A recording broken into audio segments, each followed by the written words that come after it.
नमस्कार दोस्तों, स्वागत है आपका अपने YouTube चैनल बायो गुरु पर। आज हम इस वीडियो में करने वाले हैं बायोलॉजी की जो हमारी टेस्ट सीरीज 11 थी उसकी आंसर। तो चलिए शुरू करते हैं। उससे पहले यदि आपने चैनल को सब्सक्राइब नहीं किया है तो चैनल को सब्सक्राइब करना ना भूले, उसके साथ बेल आइकन को भी दबा दें। चलिए शुरू करते हैं क्वेश्चन नंबर 1 से। क्वेश्चन नंबर 1 है हमारा, मानव में उत्सर्जन के अलावा अन्य उत्सर्जन कौन कौन से होते हैं। तो हमें पता है वृक्क या फिर किडनी जो होती है वो तो उत्सर्जन का कार्य करती है, यानी वो एक उत्सर्जी अंग होती है। उसके अलावा हमको बताना है कि मानव के अंदर अन्य उत्सर्जी अंग कौन कौन से हैं, तो उनका नाम लिखना था। इसका आंसर हो जाएगा त्वचा, फेफड़े, यकृत, प्लीहा और आंत्र। ये कैसे करते हैं एक बार शॉर्ट में वो जान लेते हैं। त्वचा, जैसे हम त्वचा की बात करें तो पसीने के रूप में वो लवण, जो अतिरिक्त लवण होता है उसको बाहर निकालती है। उसके साथ जल की अधिकता होती है और बैक्टीरिया वगैरह होते हैं उसको भी बाहर निकालती है, यानी त्वचा जो है उत्सर्जन में सहायक है।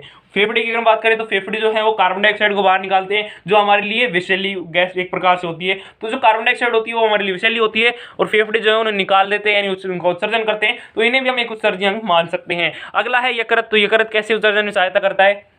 यकृत का हमें पता है कि हमारे अंदर, हमारे शरीर के अंदर जो नाइट्रोजन अपशिष्ट बनते हैं, जो भी अपशिष्ट पदार्थ बनते हैं वो यूरिया नहीं होते हैं, वो अमोनिया होते हैं। और जो यकृत है वो अमोनिया को यूरिया में बदल देता है ताकि हमारे जल की कमी पूरी हो सके। यानी जो हमारे अंदर अमोनिया बनती है वो ज़्यादा विषैली होती है, उसको घुलने के लिए ज़्यादा पानी की जरूरत होती है, ज़्यादा जल की जरूरत होती है। तो इतना जल हम एक साथ नहीं निकाल सकते। करीब करीब अगर अमोनिया को उत्सर्जन करें, वैसे तो हम यूरिया को उत्सर्जन करते हैं, अगर हम अमोनिया को उत्सर्जन करें तो हम एक दिन में 180 लीटर जल को बाहर निष्कासित कर देंगे। लेकिन जो यकृत है वो क्या करता है, जो हमारी विषैली गैस होती है अमोनिया, उसको बदल देता है यूरिया में, ताकि उसके अंदर जल की मात्रा, मतलब ज़्यादा जल की जरूरत ना पड़े, कम जल की जरूरत ही पड़े और ज़्यादा जल जो है वो बाहर ना निकले। यानी उत्सर्जन, ये जो यकृत है वो भी एक उत्सर्जी अंग है। इसके अलावा जो आरबीसी नष्ट होती है, जो हमने पढ़ा है प्लिया में नष्ट होती है, वो जो जाकर के कहाँ पर, यकृत के अंदर उनका दहन होता है, यानी वो नष्ट होती है। तो इस तरह से यकृत और प्लीहा दोनों हमारे उत्सर्जन में सहायक हैं। और अगर हम आंत्र की बात करें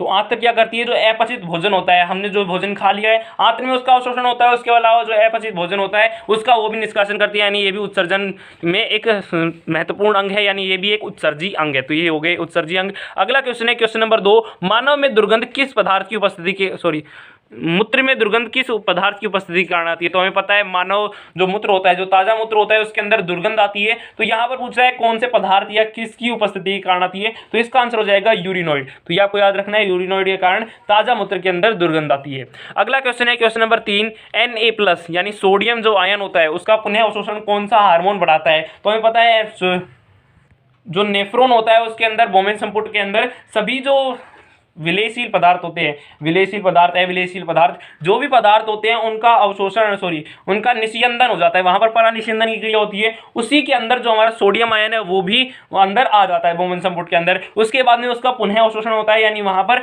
समीपस्थ कंडलित नलिका में उसका वापस से अवशोषण किया जाता है, जिसे हम पुनः अवशोषण कहते हैं। तो यहाँ पर ये पूछा है कि पुनः अवशोषण कौन सा हार्मोन बढ़ाता है। तो इसका आंसर है एल्डोस्टेरोन। एल्डोस्टेरोन हार्मोन है वो क्या करता है, एल्डोस्टेरोन हार्मोन जो अंदर ब्रूस बॉर्डर पाए जाते हैं उनके अंदर सोडियम पोटेशियम पंप जो होते हैं, जो सोडियम और पोटेशियम का आदान प्रदान करते हैं, उनकी संख्या को बढ़ा देता है, जिससे सोडियम आयन जो है वो जल्दी से गति कर जाते हैं, यानी उनका पुनः अवशोषण जो है वो बढ़ जाता है। तो इसका आंसर क्या होगा, जो एल्डोस्टेरोन है वो इसकी मात्रा को बढ़ाता है, पुनः अवशोषण की। अगला क्वेश्चन है क्वेश्चन नंबर 4, यकृत किस तरह उत्सर्जन में सहायक है। तो अभी हमने बता दिया था, एक बार फिर से इसे रिपीट कर देते हैं, यकृत किस तरह से उत्सर्जन में सहायक है। तो यकृत क्या करता है, जो भी अतिरिक्त हमारा अमीनो अम्ल होता है उसको भी, उसके अंदर जो नाइट्रोजनी अपशिष्ट होते हैं, नाइट्रोजनी अमोनिया, जो अम्लीय अमोल होते हैं, उनके अंदर नाइट्रोजनी भाग होते हैं, उनके अंदर जो उत्सर्जन होता है तो वो अमोनिया के रूप में होता है। तो हमारा यकृत क्या करता है, उस अमोनिया को यूरिया में बदल देता है, यानी जो हमारी अधिक विषैला पदार्थ है, नाइट्रोजनी अपशिष्ट अमोनिया है, उसको कम नाइट्रोजनी पदार्थ यूरिया में बदल देता है। तो ये कार्य करता है यकृत। तो इसके आंसर देख लेते हैं क्या हो गया, आवश्यकता से अधिक अमीनो अम्ल के नाइट्रोजनी भाग, यानी जो अमीनो अम्ल के अंदर नाइट्रोजनी भाग आवश्यकता से अधिक होते हैं, उन्हें क्या करता है, वो रुधिर जो है, वो यकृत है वो क्या करता है, रुधिर के अमोनिया आदि को यूरिया में बदल देता है। यानी अमोनिया, रुधिर में अगर अमोनिया पाया जाता है तो उसको यूरिया में बदलता है, और अमीनो अम्ल के अंदर जो नाइट्रोजनी पदार्थ आवश्यकता से अधिक पाए जाते हैं उन्हें भी यूरिया में बदल देता है। यानी ये क्या करता है, जो अधिक विषैली पदार्थ है उन्हें कम विषैला पदार्थ में करता है। अगला क्वेश्चन है क्वेश्चन नंबर 5, सबसे अधिक विषैला नाइट्रोजनी अपशिष्ट कौन सा होता है। तो ये आपको पता है, सबसे अधिक नाइट्रोजनी अपशिष्ट पदार्थ कौन सा होता है, अमोनिया होता है। जिसे जो अमोनिया टैलिक प्राणी होते हैं वो अमोनिया को उत्सर्जन करते हैं। वो सामान्यतः कैसे होते हैं, जलीय प्राणी होते हैं, स्थलीय नहीं हो सकते। वो अमोनिया जो उत्सर्जन करते हैं वो जलीय होते हैं सामान्यतः। तो ये हो जाएगा सबसे अधिक विषैला जो नाइट्रोजनी अपशिष्ट है, जो प्राणियों के शरीर के अंदर बनता है तो वो कौन सा हो जाएगा, अमोनिया हो जाएगा। अगला क्वेश्चन है क्वेश्चन नंबर 6, चयनात्मक पुनः अवशोषण का मूत्र निर्माण में क्या भूमिका है।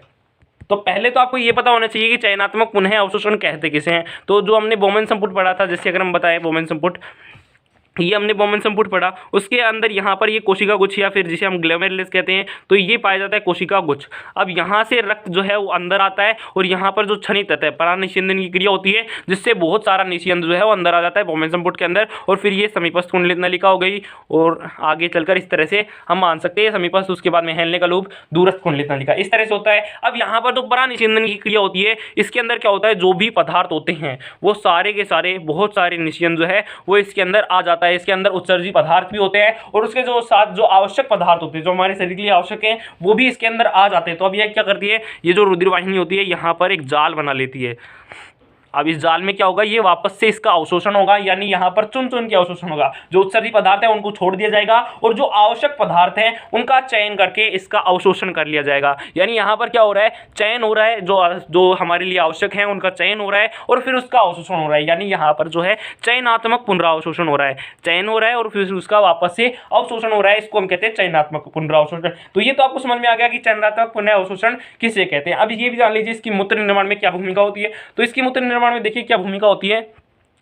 जैसे अगर हम चयनात्मक पुनरावशोषण की बात करें, तो अगर हम चयनात्मक पुनरावशोषण की बात करें तो ये अगर ये नहीं हो, चयनात्मक पुनरावशोषण नहीं हो, तो हमारे शरीर के अंदर जो भी आवश्यक पदार्थ होते हैं जो हमें चाहिए होते हैं वो भी सारे किसके अंदर चले जाएंगे, मूत्र के अंदर चले जाएंगे। उसके साथ बहुत सारा जो जल है, अतिरिक्त मात्रा में जल है वो भी चला जाएगा। करीब करीब एक दिन में 180 लीटर जो जल है वो भी निकल जाता है। यानी हमारे मूत्र निर्माण में चयनात्मक पुनः अवशोषण जो क्रिया है वो बहुत आवश्यक है।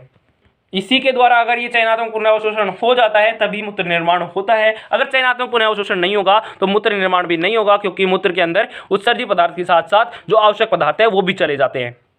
तो अब इसकी परिभाषा देख लेते हैं। यहाँ पर क्या लिखा हुआ है, चयनात्मक पुनरावशोषण क्षनित द्रव, यानी जो हमने निषेधन लिया है उसे हम क्षनित द्रव भी कहते हैं। क्षनित द्रव में उत्सर्जी पदार्थों के साथ साथ जो लाभदायक पदार्थ हैं जो हमारे शरीर के लिए आवश्यक भी होते हैं, इन लाभदायक पदार्थ का क्षनित द्रव से अवशोषण को चयनात्मक पुनरावशोषण कहते हैं। तो ये चयनात्मक पुनरावशोषण की परिभाषा हो गई, जिसके कारण वृक्क नलिका में उत्सर्जी पदार्थ बढ़ने से मूत्र निर्माण हो जाता है। यानी मूत्र निर्माण के लिए हमें क्या चाहिए, यहाँ पर जो उत्सर्जी पदार्थ है जो हमें उत्सर्जन करना है उसी से क्या होता है, मूत्र निर्माण होता है। अगर उत्सर्जी पदार्थ नहीं होंगे, उसके साथ आवश्यक पदार्थ भी होंगे, तो हम उसको मूत्र नहीं कह सकते हैं। मूत्र किसे कहेंगे, जिसमें उत्सर्जी पदार्थ ही हों। यानी चयनात्मक पुनरावशोषण जो है वो बहुत सहायक है मूत्र निर्माण में। तो चलिए अगले क्वेश्चन में चलते हैं। Question number 7। क्वेश्चन नंबर 7 है त्वचा की उत्सर्जन में क्या भूमिका है, लिखिए। तो हमें यहाँ बताना है कि त्वचा जो है उत्सर्जन में क्या भूमिका अदा करती है, क्या रोल करती है, उसको हमको बताना है। वैसे तो अभी हमने रिपीट कर लिया, एक बार फिर से इसे रिपीट कर लेते हैं। त्वचा की जो श्वेत ग्रंथियाँ होती हैं यानी पसीना ग्रंथि होती है, वो अपने चारों ओर की रुधिर केशिकाओं के रुधिर के जल तथा कुछ CO2 यूरिया व लवण लेकर पसीना या श्वेत के रूप में इसका बहिष्कार करती है। यानी त्वचा के अंदर, हमारे त्वचा के अंदर जो श्वेत ग्रंथियां पाई जाती है, पसीना ग्रंथियां पाई जाती है, वो अपने चारों ओर क्या करती है, रुधिर केशिकाओं, यहाँ पर रुधिर वाहिनी नहीं हो सकती, रुधिर केशिकाओं से ही जो भी पदार्थ का, जो भी रक्त से लेकर आना है वो हम कहाँ से लेके आते हैं, रुधिर केशिकाओं से लेकर आते हैं। अगर किसी भी रक्त वाहिनी से हमें कोई भी चीज़ बाहर निकालनी है, इसके अंदर डालनी है, तो हमेशा रुधिर केशिकाओं द्वारा करते हैं। रुधिर जो वाहिनी होती है जैसे सिरा धमनी, उनके द्वारा नहीं करते हैं, रुधिर केशिकाओं के द्वारा ही करते हैं। तो जो श्वेत ग्रंथियां क्या करती हैं, जो रुधिर केशिकाएं होती हैं उनमें अतिरिक्त जो जल पाए जाते हैं, जैसे रक्त के अंदर ज़्यादा जल हो गया तो क्या करता है, ये त्वचा जो श्वेत ग्रंथियां पाई जाती है ये उन केशिकाओं से जल को बाहर निकाल लेती है। यहाँ पर लिखा हुआ है रुधिर केशिकाओं के जल और कुछ CO2, यहाँ पर जल के अंदर CO2 O2 सब पाई जाती है, तो उन CO2 यूरिया और लवण जो है उनको लेकर पसीना या श्वेत के रूप में इनका बहिष्कार कर देती है, इन्हें बाहर निकाल देती है। अगला क्वेश्चन है क्वेश्चन नंबर 8। केशिका गुच्छ को अगर निकाल दिया जाए तो उत्सर्जन पर क्या प्रभाव आएगा। यानी जो हमारे नेफ्रॉन है उसमें से अगर हम केशिका गुच्छ को निकाल दें यानी ग्लोमेरुलस को निकाल दें तो उत्सर्जन पर क्या प्रभाव आएगा। तो देखिए पहले हम वैसे समझ लेते हैं कोशिका गुच्छ को अगर हम निकाल दें, जैसे अगर मैं यहाँ पर कोशिका गुच्छ बना रखा है सब कुछ, जैसे ये कोशिका गुच्छ है, इसको हम कोशिका गुच्छ कहते हैं। अब अगर इसको निकाल देते हैं और ये सीधा अगर रुधिर वाहिनी कर देते हैं तो क्या होगा, ये सीधा अगर रुधिर वाहिनी कर देंगे तो यहाँ पर जो चौड़ाई है, यहाँ पर जो रुधिर वाहिनी की चौड़ाई है वही रुधिर वाहिनी की चौड़ाई इधर होगी। यानी यहाँ पर जो हमारे लिए आवश्यक दाब है, यहाँ पर ये जो निष्यंद बाहर निकालने के लिए आवश्यक दाब है वो नहीं बन पाएगा। सामान्यतः कोशिका गुच्छ में क्या होता है, इधर से कोशिका गुच्छ चौड़ी होती है और फिर पतली पतली नलिकाओं में बढ़ जाती है, पतली पतली नलिकाओं में बढ़ जाती है और आगे जो जाकर जो अभिवाहिनी धमनी बनाती है वो बिल्कुल पतली होती है, यानी यहाँ से रुधिर जो है वो ज़्यादा आएगा और यहाँ से जाएगा कम, प्रेशर से जाएगा, यानी यहाँ पर प्रेशर बन जाता है, दाब बन जाता है, जिसके कारण ये निश्चित जो है वो बाहर की साइड आ जाएगा। अब ये कह रहा है कि अगर हम केशिका गुच्छ को निकाल दें, इस केशिका गुच्छ को निकाल दें तो क्या होगा, तो ये जो धमनिका है इसकी चौड़ाई जो है वो समान बनी रहेगी, यानी यहाँ पर निश्चित को बाहर निकलने के लिए जो हमारे लिए आवश्यक दाब है, प्रभावी दाब जिसे हम कहते हैं, प्रभावी निश्चित दाब, वो नहीं बन पाएगा, यानी निश्चित जो है वो बाहर नहीं निकल पाएगा। उसके साथ दूसरा जो हमारा परासरण दाब जो निश्चित के बाहर निकालने के लिए आवश्यक है वो भी नहीं बन पाएगा, यानी अगर हम केशिका गुच्छ को अगर हम निकाल देते हैं तो यहाँ पर कोई भी दबाव नहीं बन पाएगा, प्रेशर कोई भी नहीं बन पाएगा, जिससे निश्चित जो है वो बाहर नहीं आ पाएगा। जो रुधिर है ये यहाँ से आया और सीधा ही आगे चला जाएगा, यानी हमारा उत्सर्जन जो है वो नहीं हो पाएगा। तो सामान्यतः इसे कहते हैं। अब लिखा क्या हुआ है इसमें, देखिए क्वेश्चन नंबर 8, अगर बोमेन संपुट में से, यानी बोमेन संपुट जो हमने कटोरीनुमा संरचना बनाई उसी को हम बोमेन संपुट कहते हैं, उसमें से अगर हम ग्लोमेरुलस यानी केशिका गुच्छ को निकाल दें तो हमारा जो परानिषेध है वो नहीं होगा, यानी हमारे जो परानिषेधन की क्रिया है, निषेध बाहर निकालने की जो क्रिया है वो नहीं होगी, परानिषेधन नहीं होगा, जिससे रक्त कोलाइडी परासरणी दाब, यानी रक्त कोलाइडी परासरणी दाब, यानी जो परासरण के लिए आवश्यक दाब होता है वो नहीं बन पाएगा, और शुद्ध प्रभावी निषेध दाब, यानी जो निषेध बाहर निकालने के लिए निषेध दाब होता है जिसे शुद्ध प्रभावी निषेध दाब कहते हैं, वो भी कार्य नहीं करेगा, यानी जो निषेध को बाहर निकालने के लिए जो दोनों आवश्यक दाब होते हैं, रक्त कोलाइडी परासरणी दाब और शुद्ध प्रभावी निषेध दाब, वो जो है वो कार्य नहीं करेंगे। फलस्वरूप क्या होगा, तरल प्लाज्मा जो है और जो उत्सर्जी पदार्थ है वो बोमेन संपुट से बाहर नहीं आ पाएंगे, यानी हमारा जो निषेध है वो बोमेन संपुट के गुहा में नहीं आ पाएगा, वो सीधा ही चला जाएगा। अब बाहर निषेध ही नहीं आएगा तो यहाँ पर जो उत्सर्जन का कार्य है वो नहीं होगा। अगर हम कोशिका गुच्छ को निकाल देते हैं तो उत्सर्जन जो है वो होगा ही नहीं। अगला क्वेश्चन है क्वेश्चन नंबर 9, वृक्क में ग्लूकोज का मुख्य अवशोषण कहाँ पर होता है। तो यहाँ पर आपको केवल उस स्थान का नाम बताना था कि ग्लूकोज का मुख्य अवशोषण कहाँ पर होता है। तो इसका आंसर हो जाएगा समीपस्थ कुंडलित नलिका। क्यों होता है, क्योंकि समीपस्थ कुंडलित नलिका जो होती है उसके अंदर सोडियम पोटेशियम पंप पाए जाते हैं, यानी सोडियम को बाहर निकालने की क्षमता पाई जाती है। तो वहाँ पर सोडियम पोटेशियम पंप के कारण जो सोडियम है वो बाहर निकल जाएगा। उसके साथ हमने पढ़ा था कि जो जल है, सोडियम एक प्लस आयन होता है, इलेक्ट्रोफिलिक जिसे हमने कहा था, तो इलेक्ट्रोफिलिक के कारण वो उसके साथ जल जो है वो उसके साथ अट्रैक्शन बनाए रखता है, वो उसके ऊपर तो कार्य लग रहा है, यानी जल जो है वो भी उसके पीछे पीछे चला जाता है, जिसके साथ ही ग्लूकोज भी चला जाता है, यानी समीपस्थ कुंडलित नलिका के अंदर ही ग्लूकोज का अवशोषण होता है। अगला क्वेश्चन है क्वेश्चन नंबर 10, सामान्यतः स्थलीय प्राणी जो स्थल पर चलते हैं, स्थलीय प्राणी वो अमोनियोटेलिक होते हैं, क्यों। तो आपको बताना है जो स्थलीय प्राणी होते हैं वो अमोनियोटेलिक नहीं होते। तो आपको बताना है अमोनियोटेलिक क्यों नहीं होते, वो यूरियोटेलिक या यूरिकोटेलिक ही क्यों होते हैं। तो इसका आपको रीजन बताना था। तो इसका आंसर हो जाएगा, पहले हम समझ लेते हैं कैसे होगा। स्थलीय प्राणी जो होते हैं, जो पहले तो हम ये समझते हैं अमीनोटेलिक किसे कहते हैं। तो अमीनोटेलिक किसे कहते हैं, वे प्राणी जो अमोनिया के रूप में उत्सर्जन करते हैं, तो उन्हें हम क्या कहते हैं, अमीनोटेलिक प्राणी कहते हैं। तो ये तो आपको समझ आ गया। उसके साथ ही हमने अभी पढ़ा है ये अमोनिया जो है वो सबसे विषैला नाइट्रोजन अपशिष्ट है, यानी बहुत ज्यादा घातक है अमोनिया। जो नाइट्रोजन अपशिष्ट अमोनिया है वो बहुत घातक है शरीर के लिए, उसे जल्दी से जल्दी बाहर निकालने के लिए आवश्यकता होती है, और उसके साथ उसकी आवश्यकता होती है जल की, यानी बहुत ज़्यादा उस अमोनिया जो है, जितने भी नाइट्रोजन अपशिष्ट हैं वो सारे के सारे जो हैं वो जल में घुलनशील होते हैं, यानी जो यूरिया, अमोनिया, यूरिक अम्ल, ये तीनों जो हैं वो जल में घुलनशील हैं, लेकिन इनकी जो विलेयता होती है वो अलग अलग होती है, यानी यूरिया जो है वो कम ही जल में घुल जाता है, तो कम ही जल उसके लिए आवश्यक होता है, जबकि अमोनिया का अगर हम घोलते हैं उतनी ही मात्रा को जो जल की मात्रा बहुत ज्यादा चाहिए होती है।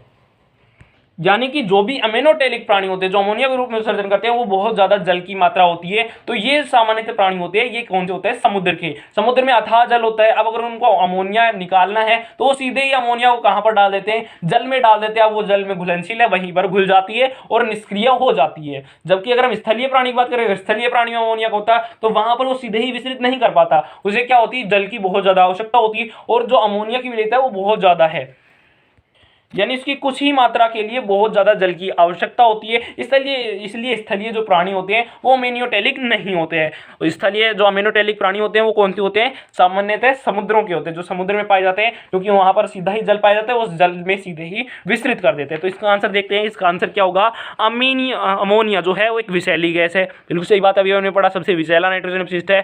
अमोनिया एक विषैली गैस है, इसलिए अमोनिया को अधिक समय तक शरीर में नहीं रखा जा सकता। शरीर के अंदर इतनी देर ज़्यादा समय तक इसे नहीं रख सकते हैं। यह घुलनशील भी है, यानी ये जल में जो है वो घुलनशील है, इसलिए जलीय प्राणी जो होते हैं वो सीधे ही इसे जल में विसरित कर देते हैं, जबकि स्थलीय प्राणियों में पानी की कमी होती है। यानी जलीय प्राणी होते हैं उनके अंदर तो पानी की कोई समस्या ही नहीं होती है, वो सीधे ही डाल देते हैं, वहां पर घुल जाती है। जबकि स्थलीय प्राणी होते हैं, अगर उन्हें अमोनिया के रूप में उत्सर्जन करना होता तो बहुत ज़्यादा पहले जल पीना पड़ता और फिर बहुत ज़्यादा जल का उत्सर्जन करना पड़ता है, तो इतना पानी नहीं है उनके पास पानी की कमी है। यानी स्थलीय प्राणी जो होते हैं वो यूरियोटैलिक या यूरियोटैलिक होते हैं, अमोनियोटैलिक नहीं होते हैं।